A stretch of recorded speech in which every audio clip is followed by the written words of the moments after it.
नै थांनो मोनाबाबो नायगासिनो टिभियावनो दिल्लीयाव थांनो मोनाबाबो टिभियाव नायगोन जोंहा। देवियों और सज्जनों, अब हम प्रस्तुत करेंगे बोडो पारंपरिक लोक नृत्य बागुरुम्बा एवं रणसंद्री। बागुरुम्बा जीवन का उत्सव है, खुशी और एकजुटता की युवा अभिव्यक्ति है। रणसंद्री, रण का अर्थ है रण और संद्री का अर्थ है योद्धा मानसिकता।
वाओ, ब्यूटीफुल ना?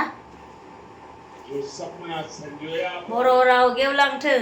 उसको अपनी आंखों के सामने टू माय चैनल, आंनि चैनेलाव गासैखौबो बरायबाय।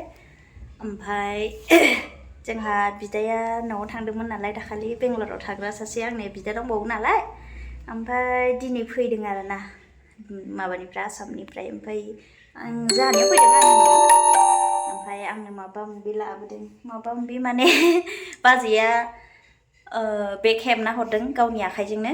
आं खोन्थानो दै। फाइनालि बाजैनि बेग हेबना हरनायखौ आं मोनबाय। माने दुइसिन बाजै आरोना, दुइसिन बाजै माने गेजेर बाजै, दुइसिन बाजै मोनथ'वाखै र'। ओमफ्राय गेजेर बाजै माने आंना बाजैया दायो साथाम दं नालाय, साथामनि गेजेराव उन्दैसिना आरोना, थार्ड नाम्बारा हेबना हरनाय गावनि आखाइजोंहाय दिनै मोनबाय ने। ओमफ्रायो आदाबो दंफैयो। ओइ हेलमेटासो गोलैलायलांसै नै मबाइल थुलागासिनो। भिडिअ एडिट खालामदों। भिडिअ एडिट खालामदोंनो, मेंनानै फैनाय नालाय एसे रेस्ट लादों आरो। ओमफ्राय माबा लाबोफादों, जलफाय बाथोन बनायबाय नै जोंना नानिया, जलफाय जासुलिया। बहुद गोबाव जाबायमोन मोनजायैया जलफाय। नै र' फिथाइयालाय बोरो नानि सिङाव फैबाय। एकदम गोथां गोथां लाबोनायमोन नै मोनफैजोब्बाय। आयै टेस्टि जानो लुगैखाबायलां नानि। मोनजोब्बाय। लाय संख्रि एसे जानाय नायनि। मायाव आखायाव ए र'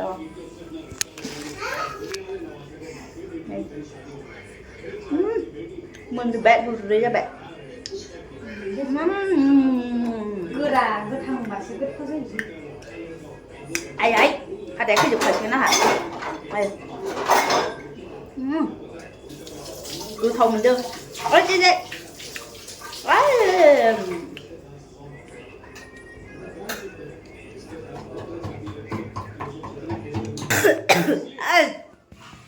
जाबाय जलफाय आसार। जलफाय आसार सोरलांबाय, जलफाय फिथाइ बहुद गोबाव जाबायमोन। संख्रिजों होबाय आं जानाया। ओइ मामि मा खालामदों नोङो? मा खालामदों? हा टिभि नायदों? फै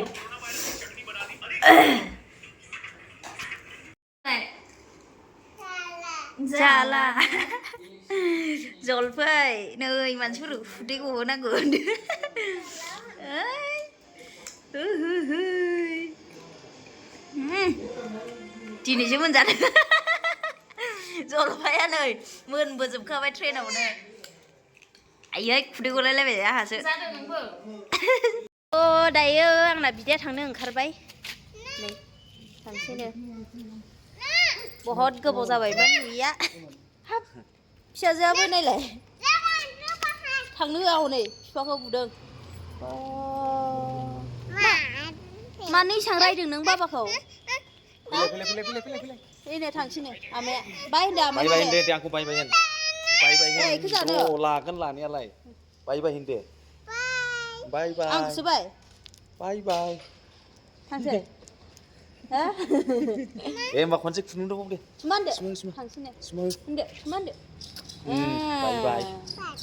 बाय दे थांदो दे मामि दे मामिल' होनलायदो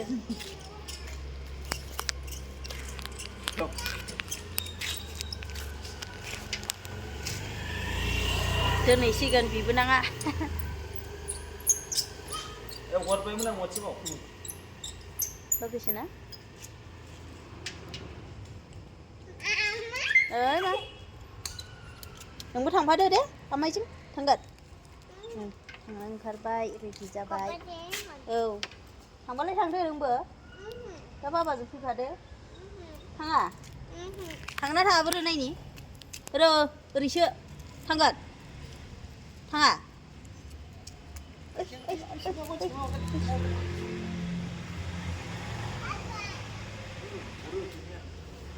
मोनाबाबो स्रां स्रांसो सान बायदिसो दे दाबो जाया नोंहा मा खालामदों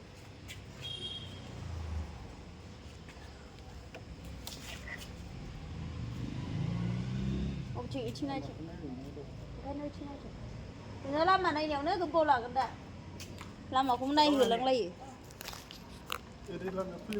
हा औ खुलिबाय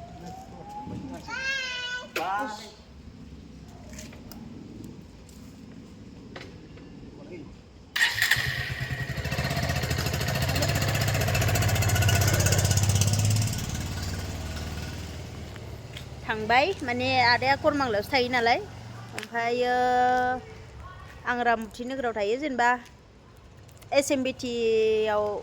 SMBT सिम लायबाय आरो आंना हासबेन्डआ बिगुमैखौ माबा बारा गोजान नङा नालाय SMBTआ जोंनिफ्राय ट्रेनजों फैदोंमोन ओमफ्राय इयावनो न'आव जोंनियावहाय हाबलांबाय ओंखाम जाहोहरबाय ओमफ्राय दायो थांबाय आरो माबायाव दोनहैसिगोन बिबोनाङा मा होनो करमांलायावहाय फै मामि फै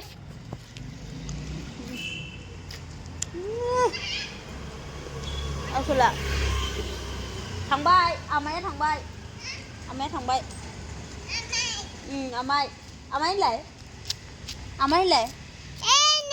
होनलाय आमाया बोरो आमाया थांबाय जोंहाबो दुनसै ड्रेस लानोसै बा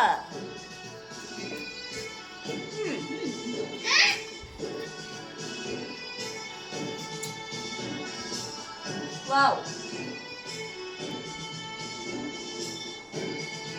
Assam Police Commando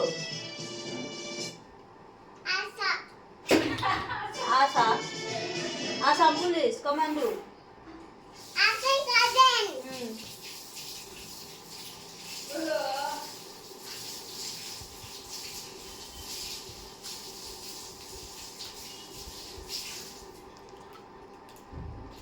मेरे बड़े भाई और बहन wow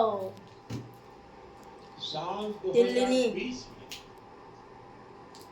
Bodo piece accord Bodo शांति समझौते के बाद मुझे कोकराझार आने का अवसर मिला अच्छा वहाँ आपने मुझे जो अपनापन दिया nanti mau jalan lah स्नेह मिला ऐसा लग रहा था कि आप मुझे अपना ही एक मानते हैं अपनों में से एक मानते हैं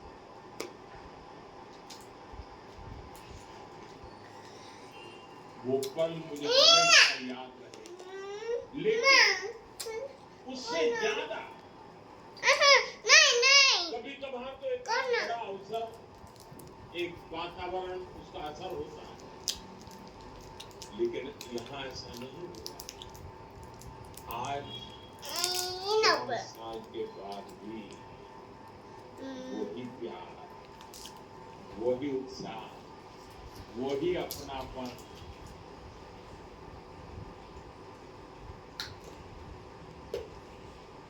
बोडो शांति समझौते में कितने ही अन्य समझौते के लिए नए रास्ते खोले। थांनो मोनासै नालाय जोंहा रह जाता, दिल्लीयाव बेयाव नायबाय थाजाया गारि जोङो मेरी बात नहीं मानते। गिबियावनो है र' माने एसां डिस्टार्ब आंना फिसाजोआलाय गोनानै चकलेट इसे जीवन में भी उतारा, जमीन पर भी उतारा, और लोगों के मन मस्तिष्क को भी आपने विश्वास दिलाया। नांबावगौ आपके इस इनिशिएटिव के कारण इस प्रकार से पूरे नॉर्थ में आपने शांति की ज्योत प्रज्वलित।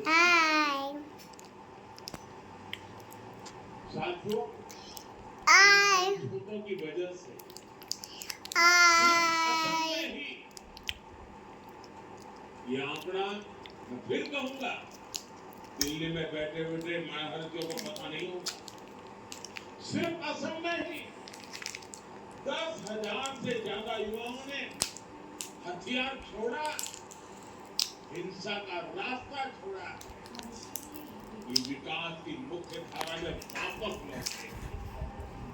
किसी ने कल्पना नहीं की थी कि कार्बी एंग्लोंग समझौता,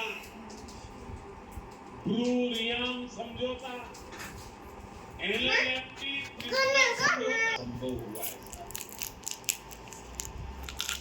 और इसलिए एक प्रकार से मैं आज पूरा देश जब जनजातीय गौरव दिवस मना रहा है, तब जब आज भगवान बिरसा मुंडा की जयंती है, तब मैं आज